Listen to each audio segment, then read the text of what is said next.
Donc, je vais commencer. D'abord, mes remerciements à Sophie Provencher, Jean-Luc Felahi, Arkotova et la SFAR pour cette invitation. Ensuite, mes excuses pour mon absence en présentiel au siège de la SFAR. Très rapidement, mes liens d'intérêt. Donc, vous voyez ici, certains sont tout à fait relevants pour cette présentation. Et donc, les objectifs de cette présentation, c'est tenter de vous résumer la controverse qui concerne les bêta-bloquants en période périopératoire. Donc, ce sera un mélange de chirurgie non cardiaque et de chirurgie cardiaque parce qu'une partie des problèmes sont communs. Et puis, je vais vous faire quelques propositions pour améliorer le raisonnement clinique dans une tentative de personnalisation, et je vous donnerai l'exemple d'une étude qu'on a publiée en 2020 en chirurgie cardiaque avec Sophie et Jean-Luc et La Pitié, que je remercie, ainsi que Georges Pompidou, que je remercie aussi, tout à fait dans ces démarches de personnalisation et du passage des slogans à la décision pour un patient donné. Donc, qu'en est-il de cette controverse pour les bêta-bloquants périopératoires? Donc, on a été au début des années 2000 dans une espèce d'enthousiasme qui consistait à prescrire des bêta-bloquants de novo chez les patients à risque cardiovasculaire, principalement ceux qui avaient un risque d'ischémie myocardique. Vous connaissez la douche froide qui a suivi l'étude POISE et ça a abouti en 2014. Il n'y a pas d'autres recommandations, en tout cas adoptées par la SFAR en chirurgie non cardiaque. Et donc en 2014, on avait dit effectivement qu'il fallait continuer jusqu'au jour de la chirurgie les bêta-bloquants chez les patients qui avaient le traitement chronique et puis les réintroduire dès que possible en post-opératoire. Donc ça, c'est les recommandations, peu ou pas contestables. Le problème sera le passage de ces recommandations à la pratique clinique et à l'individualisation donc, de cette démarche. Alors, il y a énormément de littérature sur le sujet. Donc ça, c'est, vous voyez ici, 2019. Scott Beatty, qui a été un des promoteurs donc des bêta-bloquants de novo préopératoires, qui reparle et qui dit est-ce que c'est la solution miracle ou c'est vraiment un poison. Et c'est l'un et l'autre ou ni l'un ni l'autre en fonction de ce qu'on a fait. Et donc, juste pour vous rappeler les résultats de l'étude POISE où bêta-bloquant, donc métoprolol succinate, longue durée d'action débutée en préopératoire, sans forcément titration aux dose unique et avec l'objectif de faire baisser l'ischémie myocardique et de faire baisser donc la mortalité. On a fait baisser l'ischémie myocardique, mais il y a eu quand même pas mal de complications, notamment liées à l'hypotension. Et donc ça m'emmène, donc on a gagné en ischémie myocardique, donc on a diminué l'incidence de l'ischémie myocardique, mais à travers l'hypotension, on a fait des dégâts, mortalité statistiquement plus importante, et puis accidents vasculaires cérébraux aussi plus fréquents dans le groupe traité par métoprolol par rapport au placebo. Et donc, ça me ramène, je crois que ça va être après développé un tout petit peu aussi par Jean-Luc, mais ça me permet de vous introduire cet élément de signification de la fréquence cardiaque dans la physiologie, physiopathologie et dans le contexte clinique. Alors, ça, c'est quand même quelque chose qui est relativement ancien, mais ça interpelle. Donc, cet article 2007, vous voyez, donc Gabriel Steck-Bichat a co-signé cet article. Alors, que voit-on? Donc, quand vous regardez la fréquence cardiaque de base ici, la référence, c'est 60 ou légèrement moins. Et puis, vous voyez que quand vous regardez en blanc la mortalité toutes causes confondues et puis ensuite la mortalité par ischémie myocardique brutale, infarctus du myocarde, vous voyez qu'il y a une relation quasi linéaire entre la fréquence cardiaque au repos, donc on ne parle pas de tachycardie monstrueuse, on parle d'augmentation par intervalle de 5 battements par minute. La même chose, cette fois-ci, mortalité cardiovasculaire et mortalité, toutes causes confondues, chez les patients qui ont une coronaropathie documentée. Donc, vous voyez ici, il y a une relation linéaire avec chaque 5 battements par minute d'intervalle d'augmentation de la fréquence cardiaque. Là, vous avez ici la relation entre le délai pour avoir une ischémie myocardique quand vous faites une épreuve d'effort et la réduction de la fréquence cardiaque induite par les médicaments censés faire baisser la fréquence cardiaque, les bêta-bloquants entre autres. Donc, le R carré est impressionnant. Donc, plus vous baissez la fréquence cardiaque suite à un traitement, plus le délai avant l'apparition d'une ischémie myocardique augmente. Et puis, enfin, vous voyez ici la relation entre la réduction de la fréquence cardiaque et la mortalité après un infarctus du myocarde. Donc, on est en prévention secondaire. Et donc, là aussi, vous voyez que la mortalité diminue de manière linéaire avec la réduction de la fréquence cardiaque. Et puis, in fine, quand vous regardez la réduction de la fréquence cardiaque induite par les bêta-bloquants chez les patients qui sont dans une insuffisance cardiaque chronique, vous voyez que dans la partie gauche, plus on réduit la fréquence cardiaque, moins 10 battements par minute, moins 15, donc ça c'est déjà beaucoup. Alors, vous voyez une diminution impressionnante et confirmée par pas mal d'études de la mortalité chez les patients qui ont une insuffisance cardiaque chronique. Donc pour conclure, on pourrait dire qu'en situation physiologique et dans certaines pathologies, infarctus du myocarde, ischémie myocardique, insuffisance cardiaque chronique, les valeurs basses de fréquence cardiaque sont associées à un meilleur pronostic.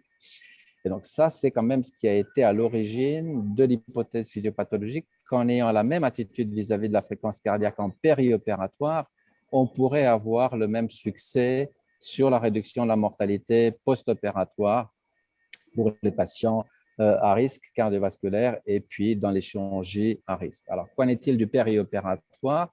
Là, ça nous amène à introduire cette notion qui est intuitivement assez facile à appréhender, en pratique un tout petit peu plus difficile, celle de l'incompétence chronotropique. Et donc, quand vous avez une augmentation donc, de la VO2, les réserves cardiaques sont principalement fondées sur l'augmentation de la fréquence cardiaque. Et les augmentations de volume d'éjection systolique sont faibles, 30%, alors que la fréquence cardiaque peut augmenter par un facteur 2 pour des périodes prolongées. Donc, du coup, l'augmentation de la fréquence cardiaque est la principale réserve quand vous avez en périopératoire, en post-opératoire, besoin d'une augmentation du transport en oxygène. Il existe des situations où cette incompétence chronotropique puisse être suspectée et où elle est manifeste. Et effectivement, si vous êtes hypotendu, a fortiori avec une anesthésie trop profonde, les médicaments anesthésiques vont altérer le bas réflexe, donc la fréquence cardiaque ne pourra pas compenser la baisse éventuellement donc, du volume d'éjection systolique et des résistances vasculaires systémiques. L'anémie normovolémique, c'est à peu près la même chose. Et bien sûr, l'hypovolémie, et donc je vous fais grâce des travaux de Yannick Lemanac, entre autres, qui ont montré qu'effectivement, quand vous êtes bêta-bloqué, vous avez une chirurgie de la horte abdominale et que vous avez saigné, sous bêta-bloquant, en observationnel, vous faites nettement moins bien que si vous n'avez pas les bêta-bloquants. Alors, peut-on éventuellement suspecter cette incompétence chronotropique avant l'opération? Oui, si vous avez des antécédents, bien sûr, hypotension orthostatique, le diabète avec la neuropathie diabétique, une anémie préopératoire, faible tolérance à l'effort. Et puis, je veux vous ramener ici, dans ce qui nous intéresse, c'est la différence entre un patient qui reçoit des bêta-bloquants et un patient qui est bêta-bloqué. Heureusement ou malheureusement, que des patients qui reçoivent des bêta-bloquants ne sont pas bêta-bloqués. Donc, un bêta-blocage, c'est deux critères. C'est fréquence cardiaque de repos en dessous de 60 par minute. Et puis, fréquence cardiaque à l'effort, en général, soit inférieure de 20% à la fréquence cardiaque qui est associée au seuil d'apparition de l'ischémie myocardique. C'est assez délicat en pratique. Et puis surtout, on peut estimer avec de manière beaucoup moins robuste et plus rustique qu'à l'effort, si vous êtes en dessous de 80-100 battements par minute, a priori, vous êtes bêta-bloqué si vous recevez des bêta-bloquants. Et donc, effectivement, si vous avez une chirurgie qui a des défis hémodynamiques, vous pouvez imaginer que si vous êtes bêta-bloqué, vous allez vous retrouver en incompétence chronotropique. Et là je fais peut-être un écart vis-à-vis des recommandations, mais je ne dis pas qu'il ne faut pas prescrire le bêta-bloquant le matin de l'intervention quand vous êtes sous bêta-bloquant. Mais si vous êtes bêta-bloqué, il y a des patients qui arrivent à 5 ans de fréquence cardiaque au bloc opératoire, et si en plus vous avez une systolique basse, là, effectivement, je pense qu'il faut craindre l'incompétence chronotropique. Donc, la réponse à ça, c'est entre autres, parmi les facteurs modifiables, c'est le monitorage de la profondeur d'anesthésie. Je vais vous donner quelques exemples. À gauche, ça, c'est le précédent millénaire et à droite, vous avez ces moniteurs qui ont des matrices de densité spectrale et qui vous permettent d'affiner de manière beaucoup plus étroite la profondeur de l'anesthésie. Et donc, si vous redoutez cette incompétence chronotropique, eh bien, il faut effectivement se donner les moyens de monitorer. Donc, monitorage de l'hypovolémie avant l'hypotension, ça veut dire monitorage de la précharge dépendance. Ensuite, si vous êtes bêta-bloqué et vous avez cette incompétence chronotropique, il faut anticiper une diminution de la réponse aux catécholamines. Et puis, il y a quelque chose qu'il faut garder à l'esprit, c'est que si vous êtes sous bêta-bloquant, les alpha 1, bêta 1 agonistes se transforment entre guillemets en alpha 1 agonistes purs. Donc, vous perdez le bénéfice de l'activation des bêta 1. Et puis, si vous êtes vraiment bêta bloqué et que vous avez besoin de catécholamine, l'inodilatateur qui est actif chez les patients bêta bloqués qui ont cette incompétence, donc à la fois chronotropique et possiblement inotropique, c'est le lévosimendan. Et je vous invite à lire cet article qu'on a co-signé avec Jean-Luc et bien d'autres amis et qui fait le point notamment sur la place de lévosimendan chez les patients qui sont bêta-bloqués. Donc, j'insiste, bêta-bloqués. Tous les patients sous bêta-bloquants chroniques ne sont pas bêta-bloqués, heureusement. Alors, juste pour vous parler de la réintroduction, c'est la dernière partie de l'optimisation. Et donc, vous voyez ici les recommandations 2017 pour la chirurgie cardiaque. Les précédentes 2014, c'était chirurgie non cardiaque. Elles se rejoignent. Et donc là, quand vous voyez en vert, c'est recommandé. Et on vous dit, quand vous regardez effectivement ma flèche, introduction des bêta-bloquants en post-opératoire si vous n'avez pas de contre-indication. Ici, c'est fraction d'éjection ventriculaire gauche inférieure à 35%. Et donc, de nouveau, c'est du niveau du slogan, c'est-à-dire que tout le monde accepte ce précepte. Après, lorsque l'on passe en situation réelle, les choses deviennent un tout petit peu plus compliquées. Alors, les bénéfices de la réintroduction dans la littérature, ça permet éventuellement d'éviter ou d'atténuer le syndrome de sevrage bêta-bloquant, donc qui est décrit dans la littérature, tachycardie, hypertension artérielle, évite et atténuer les complications. Et dans ces complications en chirurgie cardiaque, celle qui est très fréquente et qu'on essaie d'atténuer ou d'éviter à cause de ses effets délétères propres, c'est bien sûr la fibrillation atriale post-opératoire, mais aussi l'ischémie myocardique, soit les MINS, soit l'infarctus du myocarde, et puis bien sûr, autres complications, l'acutisation d'une insuffisance cardiaque chronique, ainsi de suite. Donc, le slogan de réintroduction, il serait intéressant de voir comment il est traduit en pratique clinique. Donc, on a fait cette étude prospective, observationnelle, 3 centres de chirurgie cardiaque. Donc, initialement, il était prévu que Bordeaux et Lyon s'associent. À nous, ça n'a pas été possible pour des raisons de contraintes organisationnelles, assistance publique, qu'on ne remercie pas toujours. N'empêche que les messages ont été quand même relativement importants. Et donc, du coup, c'est un collectif de 663 patients qui ont été analysés. On a exclu très, très peu de patients. Et puis, la nouveauté, c'est que comme on a voulu regarder la chronologie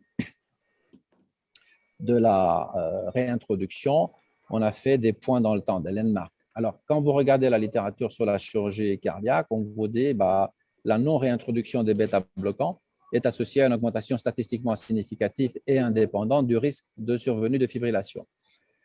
Donc, ça, c'est clair. Maintenant, quand vous regardez l'effet bénéfique de la réintroduction, ça, c'est une autre histoire et c'est la première étude, à ma connaissance, de cette taille-là qui a regardé la chronologie de la réintroduction. Et donc, vous voyez que c'est des patients tout à fait représentatifs des patients de chirurgie cardiaque en France et de par le monde. Par définition, le critère d'inclusion, c'est bêta-bloquant depuis au moins 30 jours en préopératoire. Donc, 100% avaient des bêta-bloquants. Statine, près de 80%, et puis diurétique et les autres.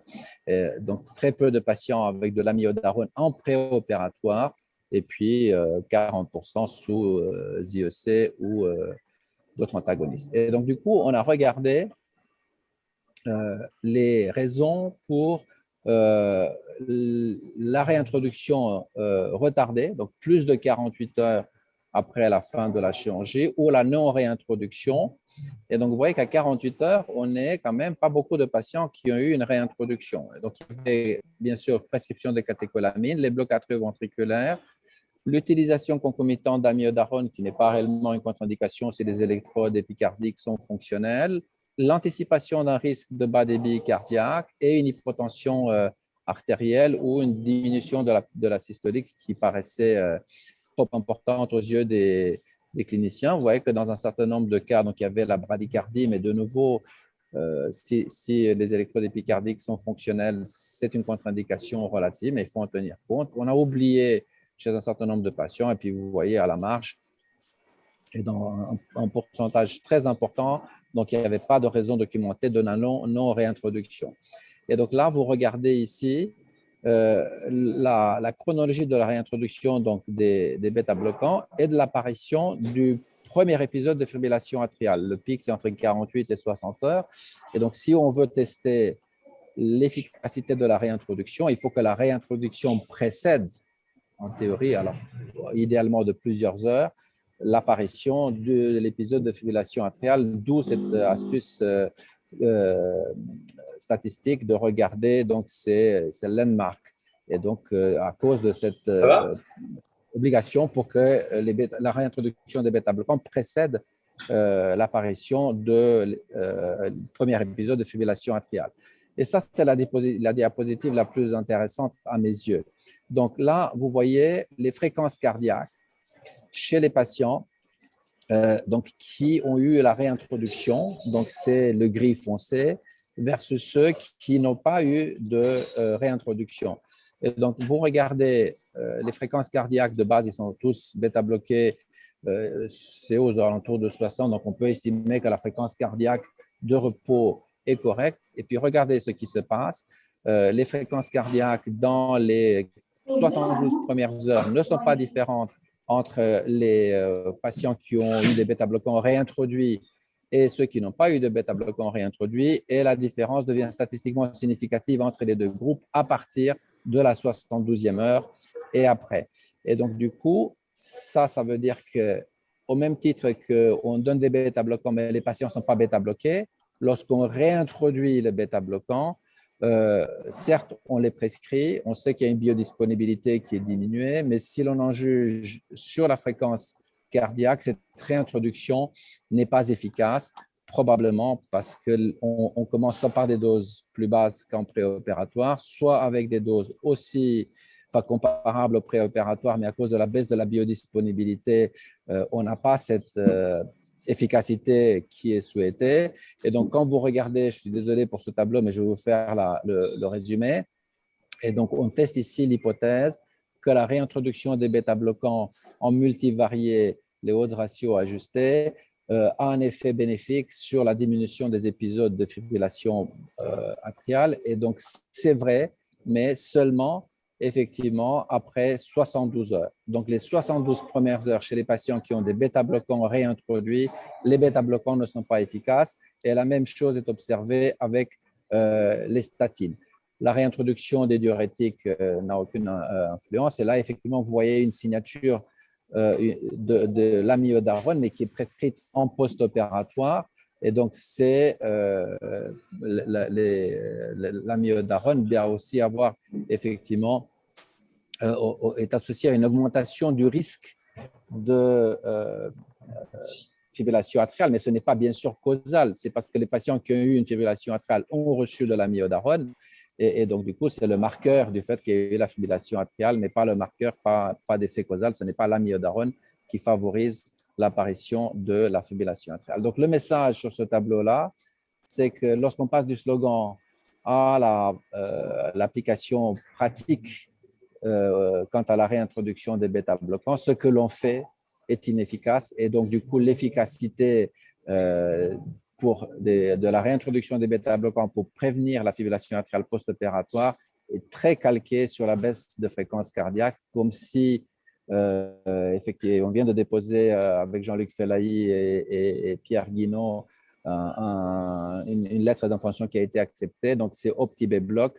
Et donc, ce qui est prévu, c'est que chez les patients pour lesquels le clinicien a considéré que la réintroduction des bêta-bloquants oraux n'a plus de contre-indication, là, on va randomiser soit un bêta-bloquant IV de courte durée d'action, soit un placebo. Et donc, on va faire un bridge IV à la réintroduction des bêta-bloquants oraux à cause de ce délai très important pour que les bêta-bloquants oraux réintroduits soient efficaces quant à la diminution de la fréquence cardiaque.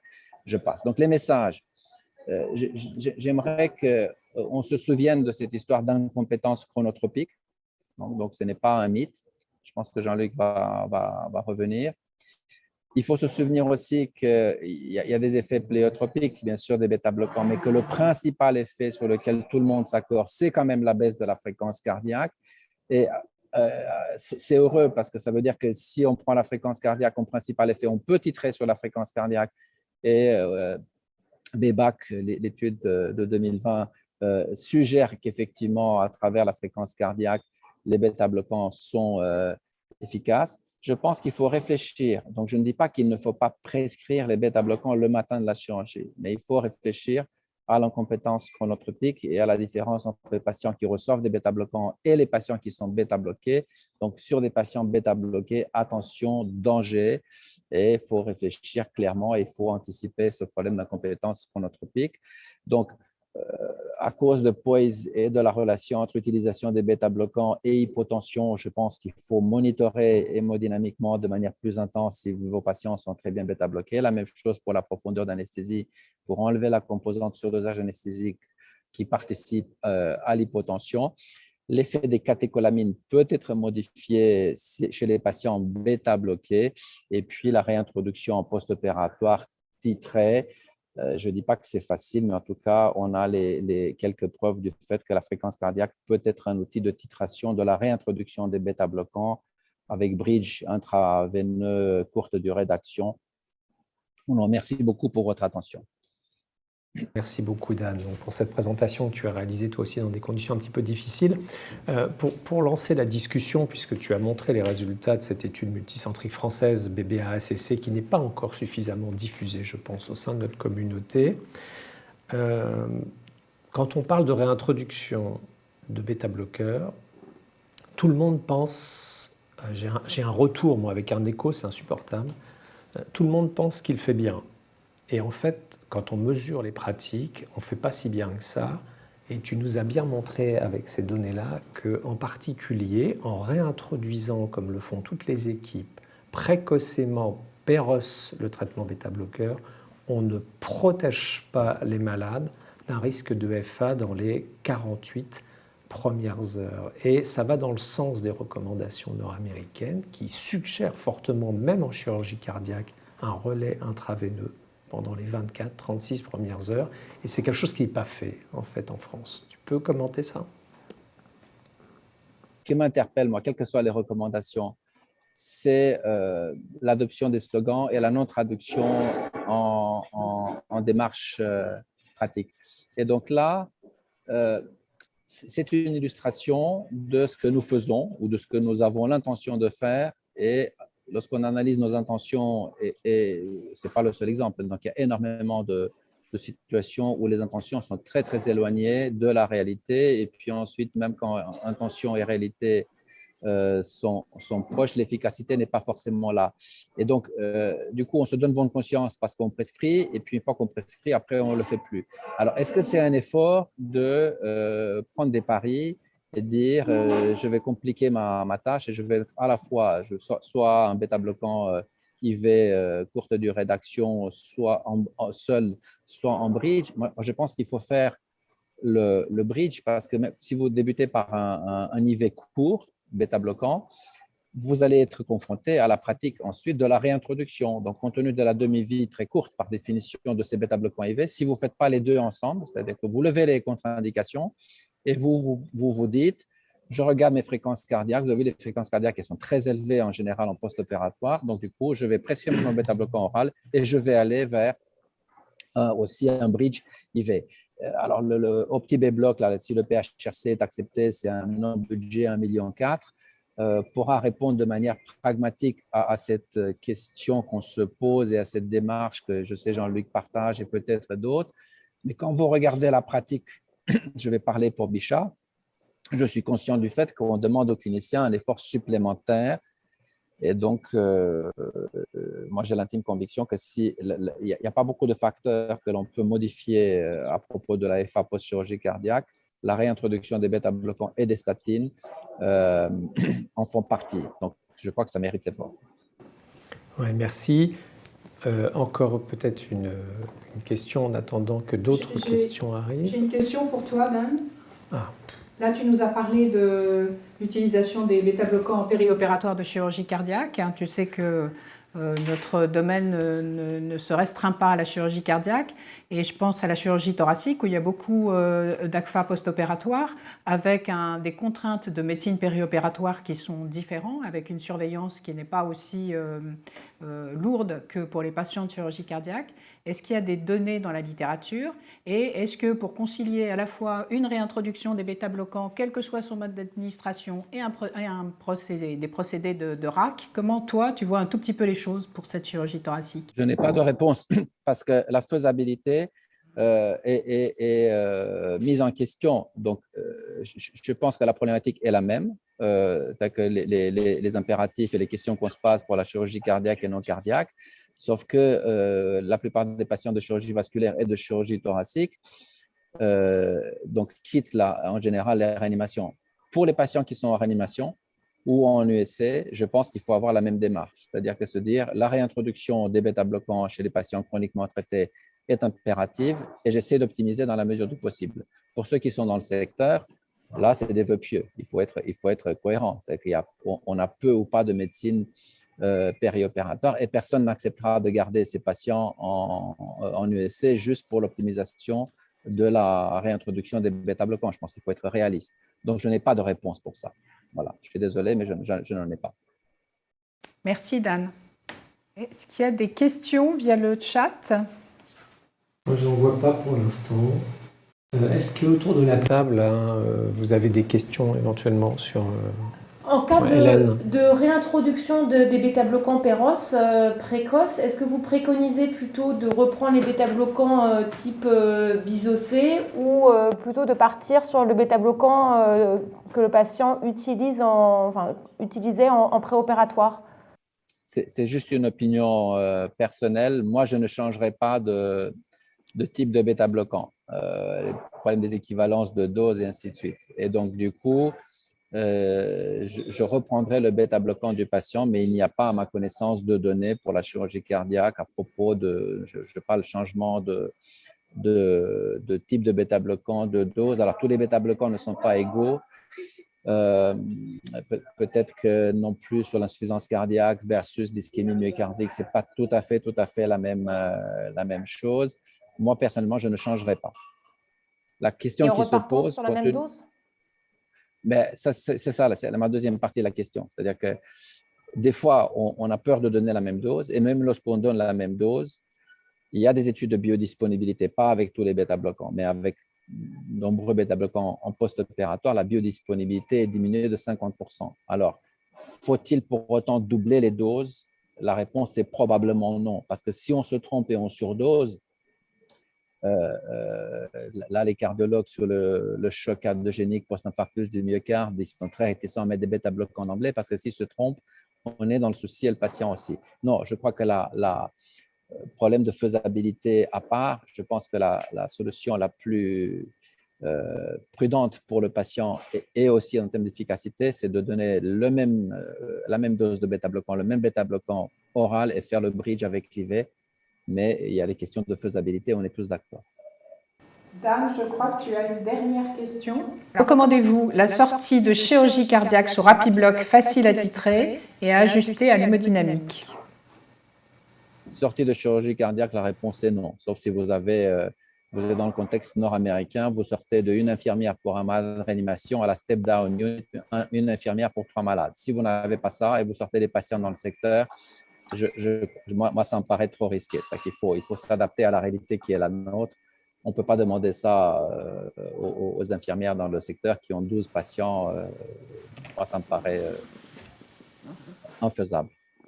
Oui, Dan, c'est ce que tu disais et on en est tous conscients en fait. On se heurte en pratique à un principe de réalité, c'est-à-dire le relais par voie IV dans les 24 premières heures est probablement souhaitable d'un point de vue pharmacologique et on a plein de données maintenant qui le montrent et des recommandations qui le disent. Et puis dans les faits, c'est un peu contradictoire avec les procédures de RAC qui se développent maintenant. Et il faut quand même rappeler que à propos du landiolol, que c'est vrai que ce médicament est très maniable, c'est vrai qu'il est très sûr, c'est vrai qu'il a une demi-vie ultra courte, mais néanmoins, il ne faut pas l'utiliser chez des malades qui ne bénéficient pas au minimum d'une télémétrie. Tu es d'accord avec ça? Bien sûr, bien sûr. Je pense que le principe de réalité avant tout.